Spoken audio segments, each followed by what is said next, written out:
Preamble हमें ये बताता है कि जो हमारा कानून शहादत ऑर्डर है वो होली कुरान और सुन्ना की इंजंक्शंस के यानी उनके उसूलों के मुताबिक होगा। Moving down towards section and article 1, ठीक है। फर्स्ट आर्टिकल हमें ये बताता है कि कानून शहादत ऑर्डर में भी कॉल्ड कानून शहादत ऑर्डर 1984, इसका नाम 1984 कानून शहादत रखा गया।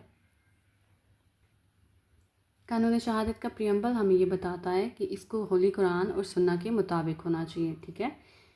अब हम इसके आर्टिकल 1 की तरफ मूव करेंगे और पहला आर्टिकल हमें कहता है short title extent and commencement, यानी जो ये ऑर्डर है इसका नाम क्या रखेंगे। सबसे पहले इसका नाम रखा गया कानून Shahadat order 1984।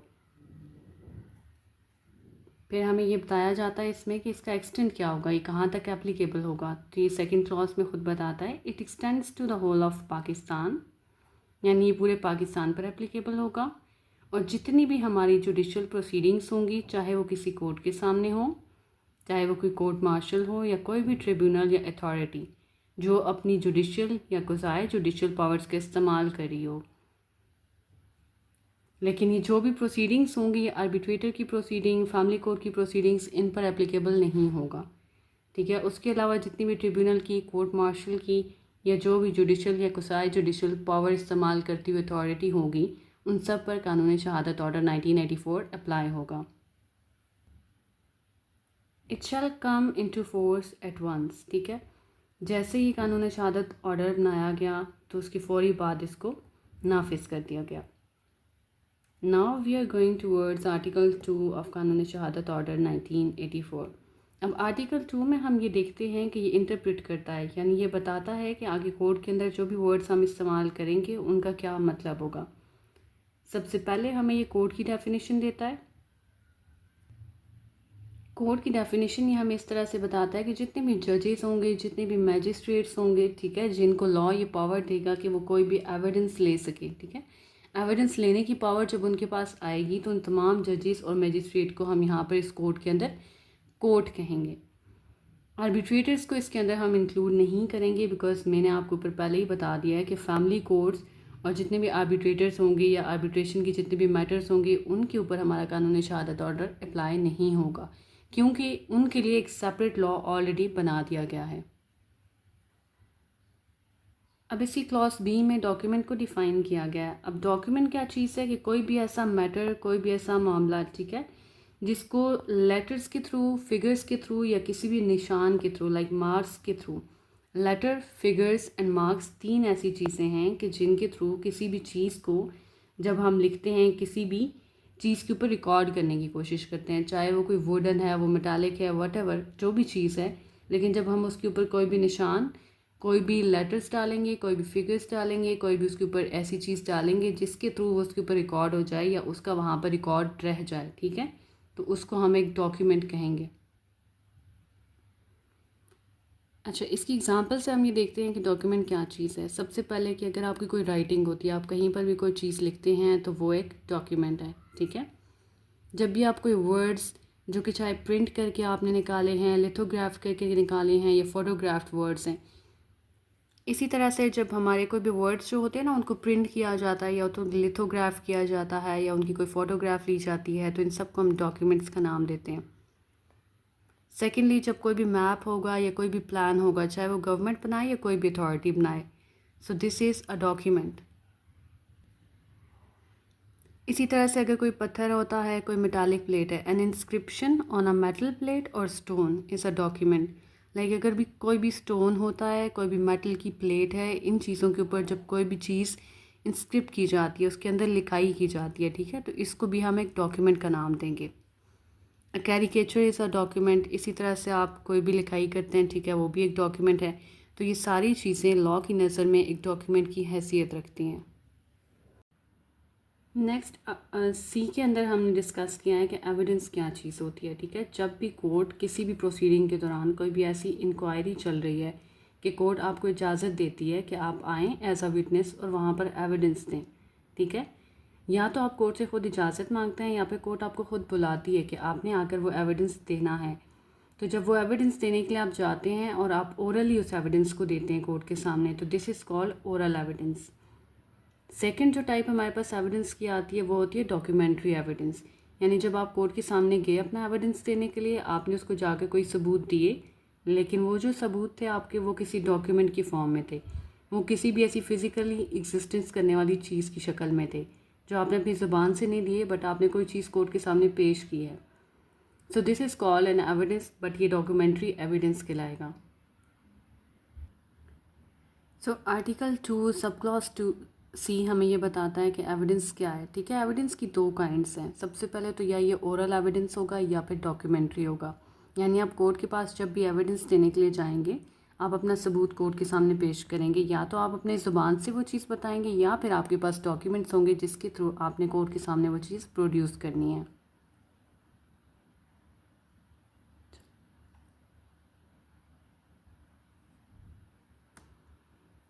Article 2 sub clause D, अब ये हमें बताता है कि फ़ैक्ट क्या होता है, यानी एक हकीकत क्या होगी। ठीक है, फ़ैक्ट की यहाँ पर दो काइंड्स डिफ़ाइन की गई हैं। सबसे पहली काइंड है फिज़िकल फैक्ट। ठीक है, सेकंड जो फैक्ट होगा उसको हम कहेंगे साइकोलॉजिकल फैक्ट। वो डिफ़ाइन ऐसे किया गया है, एनीथिंग, स्टेट ऑफ थिंग और relation of thing capable of being perceived bye senses is called fact. जब आप अपने सेंसेस के थ्रू, यानी आप यह चीज़ को देखेंगे या सुनेंगे या समझेंगे, वो चीज़ आपके लिए एक फैक्ट कहलाएगा। ठीक है, जो दूसरी तरह का फैक्ट होता है हमारे पास, वो होता है साइकोलॉजिकल फैक्ट।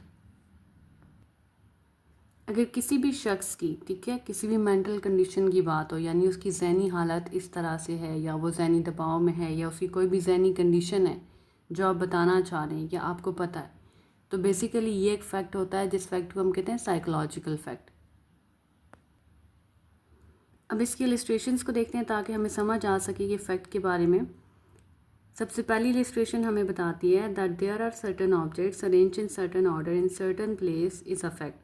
अगर कुछ चीज़ें पड़ी हैं और वो कुछ तरतीब से रखी गई हैं, जैसे अभी ये पेन्स पड़े हैं, अगर ये स्कैटर्ड हैं, ठीक है, लेकिन ये एक फ़ैक्ट है। जब आप इस चीज़ को बयान करेंगे तो आप ये कह सकते हैं कि आपको इस फैक्ट के बारे में पता है। अगर कुछ बुक्स पड़ी हैं या कोई भी ऐसी चीज़ है जो किसी भी ऑर्डर में पड़ी है तो वो एक फ़ैक्ट कहलाएगी। इसी तरह say that a man had और सा समथिंग इज़ अ फैक्ट। अगर कोई कुछ सुनता है या फिर कुछ देखता है तो वो फैक्ट कहलाएगा। That a man said certain words is a fact. अगर कोई शख्स कोई अल्फाज बोल रहा है, ठीक है, उसके वो बोले हुए अल्फाज एक फ़ैक्ट कहलाएंगे। That a man hold certain opinion, या अगर किसी शख्स की कोई एक राय है, हैज़ अ सर्टन इंटेंशन, या कोई इरादा वो रखता है, acts in a good faith, या वो अच्छे फेथ के साथ, एक अच्छे फेथ के साथ और इंटेंशन के साथ कोई काम करता है, या फ्रॉडुलेंटली वो काम करता है, या फिर किसी भी वर्ड का इस्तेमाल और uses a particular word in a particular sense. ये कहना चाह रहे हैं यहाँ पर कि अगर आपने किसी लफ्ज़ का इस्तेमाल किसी एक मखसूस नीयत के साथ किया है, ठीक है, कोई गुस्से का इस्तेमाल किया आपने, कोई अच्छी बात की किसी के साथ, लेकिन आपकी नीयत क्या थी उसके पीछे, तो ये जो चीज़ें होती हैं ये कहलाती हैं फैक्ट। उसके साथ साथ आगे ये कहता है कि और इज़ और was at a specified time conscious of a particular sensation, कि किसी को किसी चीज़ के बारे में अंदाज़ा था, उसको मालूम था एक मखसूस टाइम पर, तो ये सारी चीज़ें फ़ैक्ट कहलाएंगी। कि यानी किसी ने कुछ देखा तो ये एक फ़ैक्ट है, सुना वो एक फ़ैक्ट है, कुछ बोला वो एक फ़ैक्ट है। ये डिफ़ाइन किया गया है फर्दर फैक्ट को कि इन तमाम चीज़ों को आप फैक्ट कहेंगे।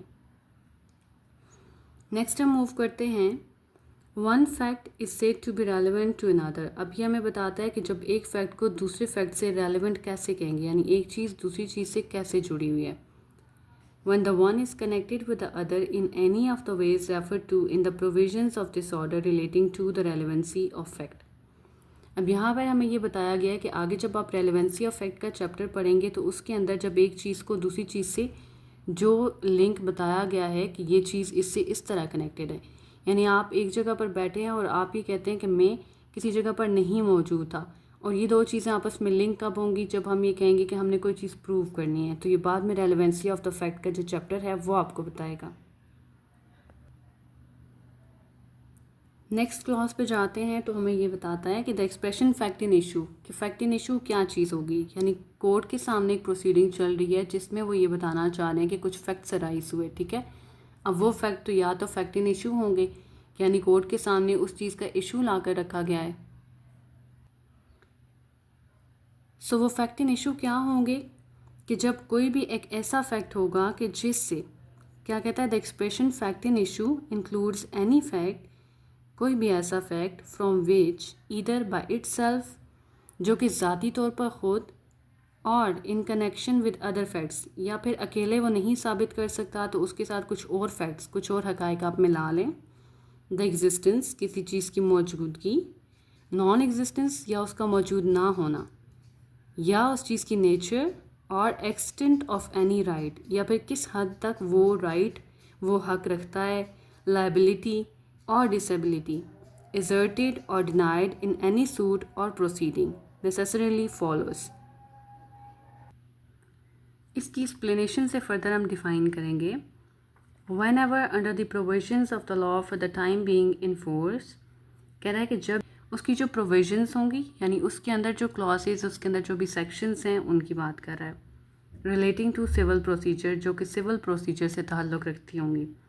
Any court records an issue of fact, और कोर्ट के सामने एक प्रोसीडिंग चल रही है और उसके अंदर कोई ऐसा फैक्ट इन इशू आ जाता है, ठीक है, जिस पर दोनों पार्टीज़ आपस में कॉन्फ्लिक्ट करती हैं, यानी दोनों पार्टीज़ उस पर अलग अलग राय रखती हैं। The fact to be asserted और denied in the answer to such issue is a fact in issue. अगर वो जो फैक्ट होता है कोर्ट के सामने इस तरह आ जाता है कि वो एक सवाल बन जाता है, ठीक है, और उसके जवाब में एक दोबारा से चीज़ सामने रखी जाती है, तो वो जो आंसर होगा उस फैक्ट का, वो भी एक्चुअली असर्ट कर रहा है, चाहे वो किसी चीज़ को साबित कर रहा है या किसी चीज़ के होने ना होने की बात कर रहा है, तो उसकी अपनी जो ज़ाती हैसियत होगी वो भी फैक्ट इन इशू की होगी। यानी जिस तरह से एक फैक्ट इन इशू मौजूद था, उस चीज़ का जवाब भी फैक्ट इन इशू कहलाएगा।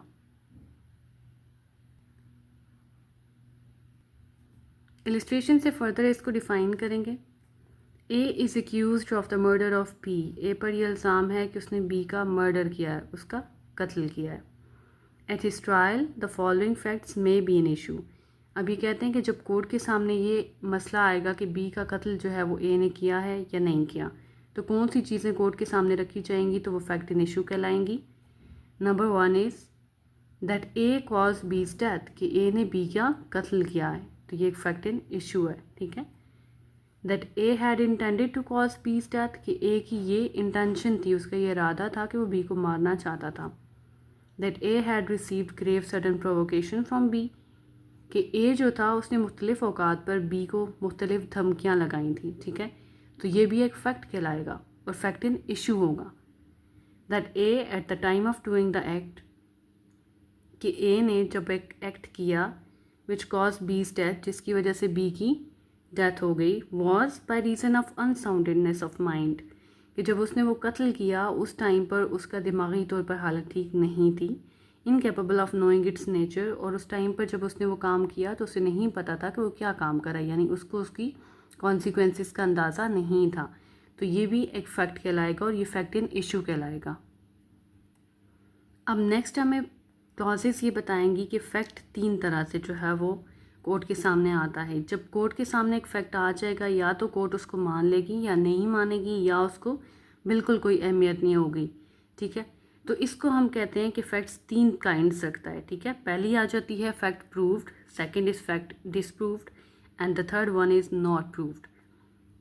4 क्लॉज की तरफ हम जाते हैं। A fact is said to be proved, एक फैक्ट को माना गया तब मानते हैं, ठीक है। When after considering the matters before it, जब कोर्ट के सामने कोई मामलात रखे जाते हैं, the court either believes it to exist, court मान लेती है कि वो चीज़ वाकई ऐसे ही है, और consider its existence so probable that a prudent man ought, under the circumstances of the particular case, to act upon the supposition that it exists।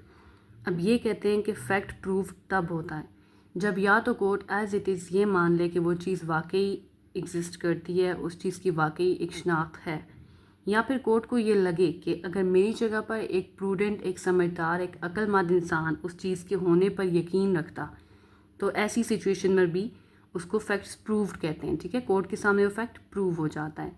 तो फर्स्ट काइंड ये थी कि कौन से फैक्ट्स प्रूवन फैक्ट्स कहलाएंगे। Now we are going towards the 5th clause 5 हमें ये बताती है कि a fact is said to be disproved, एक फैक्ट को कोर्ट कब नहीं मानेगी, ठीक है, उसको डिसप्रूव कब कंसिडर करेगी, यानी उसके ना होने पर यकीन कब रखेगी। One after considering the matters before it, जब कोर्ट के सामने जो मामलात रखे जाएंगे, the court either believes that it does not exist, या तो कोर्ट ये कहेगी कि मैं ये मानता हूँ कि ये चीज़ एग्जिस्ट नहीं करती, इस चीज़ का होना मैं नहीं मानता, ठीक है, और consider it's non existence so probable, या तो कोर्ट ये कहेगी कि इस चीज़ का होना इस तरह से है that a prudent man ought under the circumstances of the particular case to act upon the supposition that it does not exist, कि अगर एक प्रूडेंट मैन, एक समझदार, एक अक्लमंद इंसान इस चीज़ के ना होने पर यकीन रखता कि ऐसी सूरत हाल है कि एक समझदार इंसान या एक अक्लमंद इंसान कभी भी ये चीज़ नहीं मान सकता, तो कोर्ट ऐसी सिचुएशन में उस फैक्ट को डिसप्रूव्ड करार देगी, यानी कोर्ट भी उस चीज़ को बिल्कुल कंसिडर नहीं करेगी और उसको नहीं मानेगी। क्लॉज 6 की तरफ हम जाते हैं तो यह हमें बताती है कि तीसरी तरह का फैक्ट कौन सा होता है, ठीक है। A fact is said not to be proved when it is neither proved nor disproved, यानी सबसे पहली बात कि कोर्ट ने फैक्ट्स को मान लिया, कुछ फैक्ट्स को उसने तस्लीम नहीं किया, जिनको मान लिया उनको हम फैक्ट्स प्रूवन कहते हैं, यानी प्रूव्ड फैक्ट्स कहते हैं, जिनको नहीं माना उनको डिसप्रूव्ड फैक्ट्स कहते हैं। एट द सेम टाइम जो तीसरी काइंड है नॉट टू बी प्रूव्ड, वो फैक्ट्स वो वाले फैक्ट्स होते हैं जिनको ये कोर्ट मानती भी नहीं है और उनके होने से इनकार भी नहीं करती, ठीक है, तो ये तीसरी काइंड कहलाती है फैक्ट्स की। क्लॉज 7 क्या कहती है, whenever it is proved by this order that the court may presume a fact, it may either regard such fact as proved unless and until it is disproved or may call for proof of it।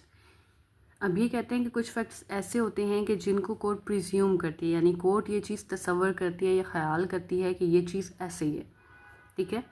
जब कोई चोरी का सामान है वो आपके पास से court को बरामद होता है और आपके पास मज़ीद भी उसी तरह की चीज़ें पड़ी हैं, तो कोर्ट ने ये प्रिज्यूम करना है कि वो चीज़ चोरी की थी एंड आपको इस चीज़ का पहले से इल्म था।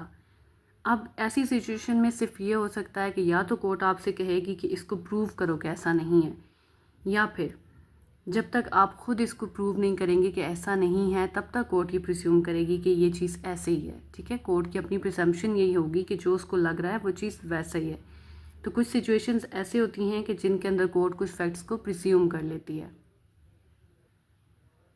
क्लॉज 8 हमें ये बताती है कि van ever it is directed by this order, जब कभी भी इस कानून शहादत ऑर्डर के अंदर ये चीज़ डायरेक्शंस दी गई होंगी, that the court shell presume a fact, कि कोर्ट ने एक चीज़ को प्रिज्यूम करना है, ठीक है, ये उसकी ड्यूटी है। शैल मीन्स टू से कि इस चीज़ के ऊपर कोर्ट अगर उस चीज़ को प्रिज्यूम करने के लिए बाउंड है। It shall regard such fact as proved, अगर ऐसी कोई सिचुएशन आ जाएगी तो ऐसा हर फैक्ट जो है वो प्रूव्ड कहलाएगा, unless and until it is disproved, जब तक कि उस चीज़ को, उसके होने को साबित करने को आप जो है वो डिसप्रूव ना कर दें। जब तक कि आप ये चीज़ साबित ना कर दें कि ये चीज़ इस तरह से नहीं है, तब तक कोर्ट की ये ड्यूटी है कि वो इस कोर्ट के अंदर उस चीज़ को एज इट इज़ प्रिज्यूम करेगी। नेक्स्ट पे चले जाते हैं हम। When one fact is declared by this order to be conclusive proof of another, the court shall on proof of the one fact regard the other as proved. अब ऐसी कोई भी सिचुएशन होगी जिस पर एक फैक्ट की वजह से दूसरा फैक्ट साबित हो जाए, ठीक है, एक फैक्ट आपने कोर्ट के सामने ऐसा रखा कि जिसकी वजह से कोई दूसरा फैक्ट जो कि ऑलरेडी कोर्ट के पास था, जिसके बारे में उसको कोई डिसीजन बनाना था और वो साबित हो गया, ठीक है, तो कोर्ट उसको प्रूव्ड कंसिडर करेगी। And shall not allow evidence to be given for the purpose of disproving it, और ऐसी सिचुएशन के अंदर ऐसा होगा कि कोर्ट आपको जो है वो फर्दर उसको डिसप्रूव करने के लिए, यानी उसको गलत साबित करने के लिए कोर्ट आपको एविडेंस लाने की और कोई भी सबूत लाने की इजाज़त नहीं देगी। तो ऐसी भी सिचुएशंस होंगी, ठीक है। ये तमाम आपने जितनी भी डिटेल है वो तमाम फैक्ट के बारे में पढ़ी, और ये था हमारा आर्टिकल 2।